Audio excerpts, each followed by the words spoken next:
Film Nagar Deccan kitchen కూల్చివేతపై తెలంగాణలోని Nampally court విచారణ చేపట్టింది. ఈ సందర్భంగా కీలక ఆదేశాలు జారీ చేసింది న్యాయస్థానం. దగ్గుపాటి కుటుంబ సభ్యులపై కేసులు నమోదు చేసేందుకు ఆదేశించింది. నటుడు విక్టరీ వెంకటేష్, ప్రముఖ నిర్మాత సురేష్ బాబు, ఆయన ఇద్దరు కుమారులు రాణా, అభిరామ్లపై కేసులు నమోదు చేయాలని ఆదేశాలు జారీ చేసింది.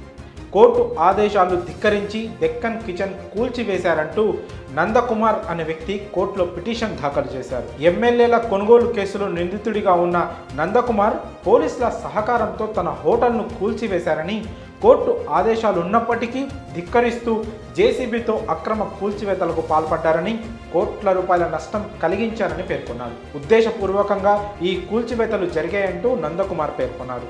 కోట్ల విలువైన భవనాన్ని కూల్చివేయడంతో పాటు ఫర్నిచర్ను ఎత్తికెళ్లారని ఫిర్యాదులో పేర్కొన్నారు. దీనిపై విచారణ చేపట్టిన కోర్టు నిర్మాత సురేష్ బాబుతో సహా దగ్గుపాటి హీరోలపై కేసులు నమోదు చేయాలంటూ పోలీసులను ఆదేశించింది. తెలంగాణ హైకోర్టు ఆదేశాల మేరకు వెంకటేష్, రాణా, అభిరామ్, సురేష్ బాబులపై ఐపీసీలోని 448, 452, 380, 506, 120B సెక్షన్ల కింద కేసులు నమోదు చేశారు.